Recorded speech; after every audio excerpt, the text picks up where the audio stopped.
back to the channel. In this video I'm going to be talking about some news that I saw on Bounding Into Comics about Quantumania, Antman and the Wasp, Quantumania. Now, mind you, I haven't seen the movie yet for myself because it's not out yet where I live. So, for now, oh, pardon the noise. Neighbors poor at driving, making too much noise. Anyway, so a lot of the issues that I've seen regarding this movie is, of course, everyone talking about the whole bait and switch idea, the potential that they will kill off Scott or Hank Pym. Personally, I hope they don't, because those two are the only characters I actually like in the entire Ant-Man movie. I mean, I don't mind the Wasp, but I personally prefer Ant-Man, both of them. And I don't mind the daughter, but I want her to be a protege, not simply Ant-Man's daughter. Anyway, we'll go ahead and open up this article on Bounding Into Comics. The critics crash Ant-Man and the Wasp Quantumania. John F. Trent. The article is written by him, of course. Okay, so review scores are here for the latest Marvel Studios entry, and critics took the film to the woodshed. The Rotten Tomatoes on the film has a rotten score of 55% from 114 reviews, and there are 63 fresh reviews and 51 rotten reviews, with an average rating of 5.9 out of 10. And so there's the rating. 55% on the tomato meter, on the audience score, 0 rating. I really don't think there's a potential for them to really see an audience score until it's really come out and people got to see the movie. And personally, I'm not a huge fan of using Rotten Tomatoes, so it doesn't really matter. So when it comes to this particular, and pardon the noise, it's just my brother. So, it continues. Ant-Man and the Wasp, Quantumania, the writer raises red flag with his approach to adapting Kang the Conqueror. You have to use the comics as a foundation and then throw a curveball.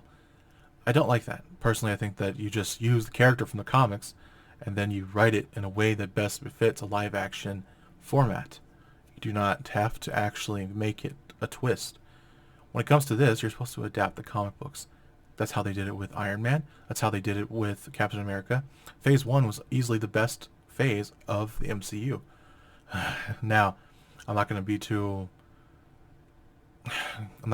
much of a buzzkill on this, so I'm going to go ahead and just keep reading. So the film fared even worse when isolating for Rotten Tomatoes top critics. It has a 45% score from 31 top critics with an average rating of 6 out of 10. There are 14 fresh scores and 17 rotten ones. Here's what some of the critics are saying. David Sims at The Atlantic gives the film a rotten score. He writes, "The story is in service of the larger Marvel engine, an increasingly creaky machine that nevertheless keeps grinding away, dropping superstar performers into CGI glop, because the show simply must go on." David Fear David Fear? I don't understand that. Okay then, I'm going to keep going. David Fear at Rolling Stone also gives the film a rotten rating. He writes, "Quantumania is somehow heavy without feeling substantial, almost desperate in its dourness. Even scattered with occasional wisecracks, it makes Eternals feel positively breezy by comparison." Now, here's the problem that I have with that, because of the fact that Eternals itself had so many issues aside from it being light. In fact, it wasn't light at all. It was very much a dark film. It had no real hope behind it. Pardon my eye. I think I have something in my eye. Ah. Sorry, my loud voice. If I've hurt your ears, sorry about that. So, it continues.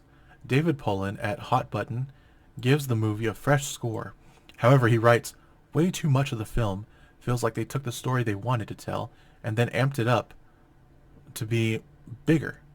I actually loved many of the ideas for places and characters, but it was all just too much, distracting from the core story."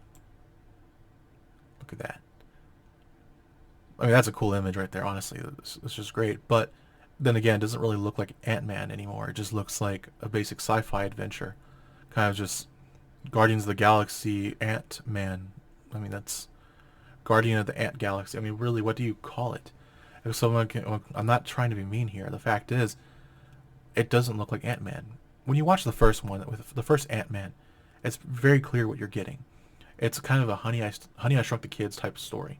Everything looks smaller. And then Ant-Man 2, it's in reverse. Honey, I Blew Up the Kid.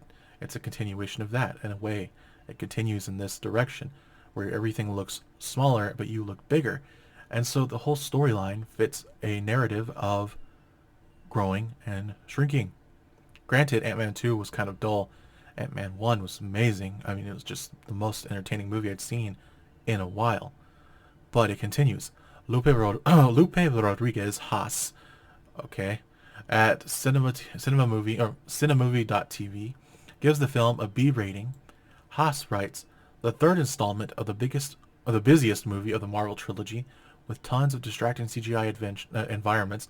Thankfully, Paul Rudd carries the movie as the heart of the story, but Michelle Pfeiffer and Jonathan Majors steal the show.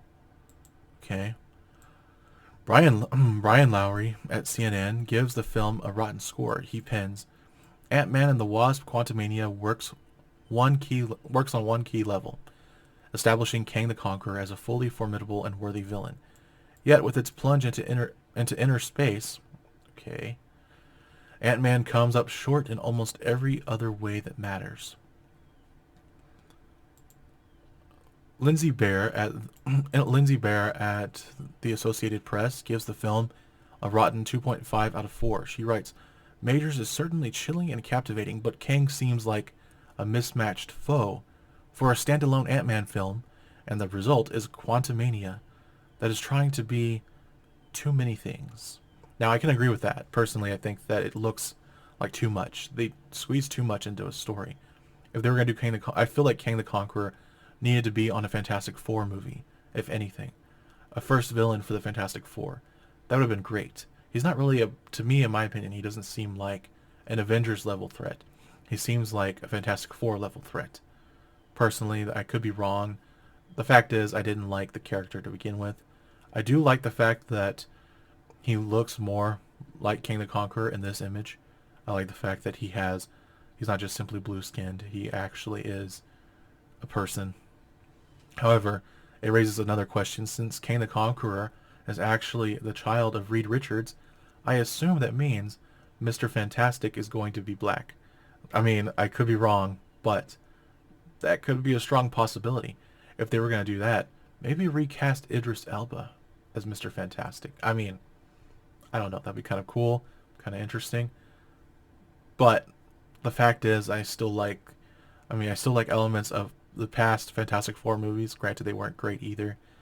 But I did like the casting of Ewan Gruffudd. But anyway, I'm going to continue. Emmanuel Noisette at the movie blog gives the film a 6.5 out of 10. He writes, if it weren't for Jonathan Majors' performance as Kang, this movie would be a complete fail. Nate Adams at The Only Critic gives the film a C+. He explains, the humor is inconsistent, the visuals, while weird and partially engaging, are ugly, and if not for Paul Rudd's amicable charm and the 1-2 punch of Jonathan Majors as Kang the Conqueror, the MCU would be in desperate need of some oxygen. Now, as Kyle Anderson at The Nerdist gives the film a fresh 3 out of 5. He pens, as a movie to properly foist Kang the Conqueror onto the Marvel Cinematic Universe, Ant-Man and the Wasp Quantumania succeeds, and then some. As a movie for Ant-Man, the Wasp, and their family of size-changing heroes, it's only just fine.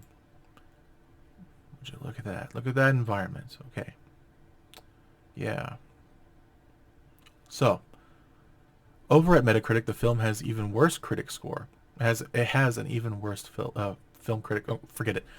It currently has a Metascore of 50 from 39 critics, and there are 13 positive reviews, 20 mixed, and 6 negative. Lee Greenblatt over at Entertainment Weekly gives the film its highest score on Metacritic with an 83. She writes, at just over 120 minutes, though a blink in Marvel time, this Ant-Man is clever enough to be fun and wise enough to not overstay its welcome. Who better understands the benefits, after all, of keeping it small? Molly Freeman at Screen Rant gives the movie an 80. She says Ant-Man and the Wasp Quantumania is a solid start to the MCU's Phase 5, working well to serve Scott Lang's story and introduce the menacing Kang. Alonso Duralde at The Wrap gives the film a 72. He pins, Quantumania may not swing for the fences as ambitiously as recent entries like Wakanda Forever. Now that's the thing. Wakanda Forever barely tried. It really, I didn't like it. I didn't like elements of it. There are a lot of things I didn't like about it. I didn't like Namor. I didn't like the fact that they killed off the mother, the queen. It was ridiculous. I felt sad. It was depressing. The story lacked really any momentum. And when it did, it got dragged down by Ironheart. It was kind of sad, really. It could have been much better. But I'm not going to be too critical of this. The fact is, it had moments that I liked too. But for it to be compared, for someone to say that it swings for the fishes, it swings for the fences as ambitiously as recent entries, or it does not swing for the fences. I mean, it's kind of just, it's kind of par for the course at this point.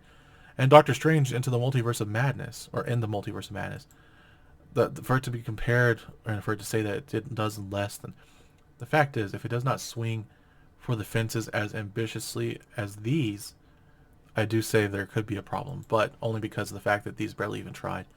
But it does take the wildly disparate tones and plot threads that are seemingly endemic to this series and turn them into an entertainingly cohesive whole, to be continued, obviously. So it doesn't even actually come to an end. That's a little bit of a kind of hint at what's going to happen. It ends kind of like a cliffhanger. Maybe it's going to be like Infinity War. Okay, so it continues. Mike Ryan at Uprocks gives the movie a 60. He says, with Antman and the Wasp, Quantumania, like I said, I think Peyton Reed has given us an installment that with the material that he has introduced has to be introduced is about the best version this could be. But I found myself missing the more grounded and funny world of Scott Lang that the prior movies had set up. You know, being a palate cleanser is a good thing. Yes, that's what it is. You see, I always thought that when it comes to Ant-Man, it felt different from the other superhero movies. All of them doing these vast, amazing things. Captain America being the ultimate soldier, but a great man. Then you have Iron Man being a knight, essentially, but basically trying to take down people who steal his weapons. And that's what his thing was, trying to keep dangerous weapons out of the hands of the enemy. And then you have, well, the Hulk never really got a movie, and personally, I don't really feel like he needs one at this point. I wish that he had one years ago, but at this point, it's kind of par for the course, and She-Hulk kind of killed it, ended it, slaughtered it. It was not good. I'm sorry. It really wasn't, and it's sad because it could have been great. In fact, the actress they picked for She-Hulk could have been amazing, but it's just that she didn't have a good enough script to work with. There's only so much you can do, and with the budget they had, I'm not sure if they actually could have done great things. I think She-Hulk, if they were going to do it, they need a bigger budget. I still think it would have been a good series, and I still think they could have done well, but they didn't. But I've gotten distracted here, so it says, Kevin Harley at Total Film also gives the film a 60. He says, CGI saga building issues aside, the MCU's fun sci-fi getaway stretches Ant-Man and answers any multiverse niggles. Major's Menace focuses the attention fiercely. Okay. Johnny I'm not even going to say that name, sorry. Johnny Oli, I'm just going to call him that, at New York Post, dunked on the film, giving it a 50. He wrote, sorry to raid on your parade, Ant-Man fans, but the third chapter is a pile of dirt. Lovely. Wonderful. Soren Anderson from the Seattle Times gave the film a 38. Anderson wrote, I'm tired. Overheard from a member of the audience at the end of the seemingly endless closing credit crawl at the critics screening for Ant-Man and the Wasp Quantumania. I hear you, lady. Believe me, I hear you, is what this person said. Soren Anderson. Kind of sad. Justin Chang of the Los Angeles Times gave the film a 30. He wrote, the moments of wit and feeling that occasionally steal into the frame feel like emotional outliers in a flat, inexpressive void. Barry Hertz at the Globe and Mail gave the film its worst score on Metacritic with a 23. He states, colored wall-to-wall fake wall with cheap-looking CGI. The film looks like it was shot from inside the guts of a first generation iPhone. There is an aesthetic emptiness to it all that is soul crushing. I kind of agree based on the trailers I've seen. Now, I love Ant-Man. I love I'm still going to watch this movie. Honestly, I'm definitely going to watch it.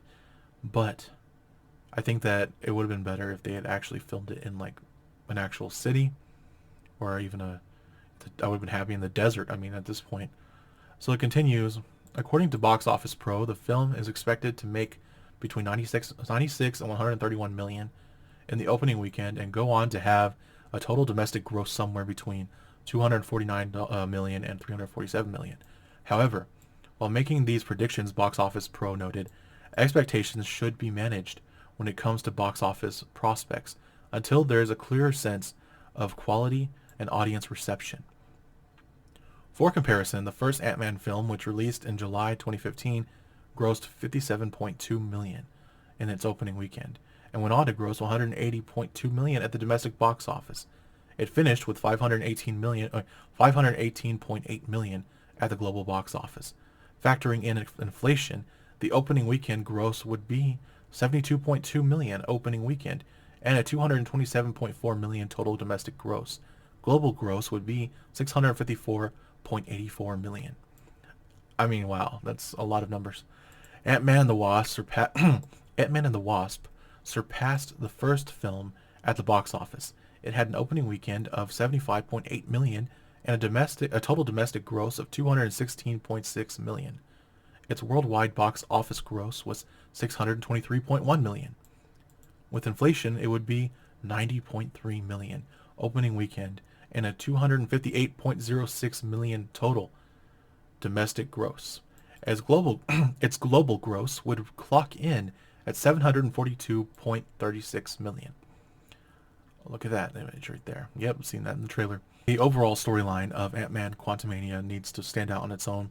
Obviously, I don't know how it's going to go. I hope it turns out well. Personally, I've very little vested in these reviews because I've always trusted my own gut, my own instincts when it comes to watching, my own eyes and ears. I've seen movies. I know how to watch a movie for myself.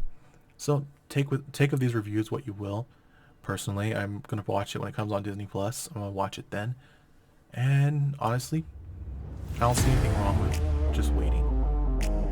So, thank you for watching. This has been Create TV. I'll see you next time. Goodbye.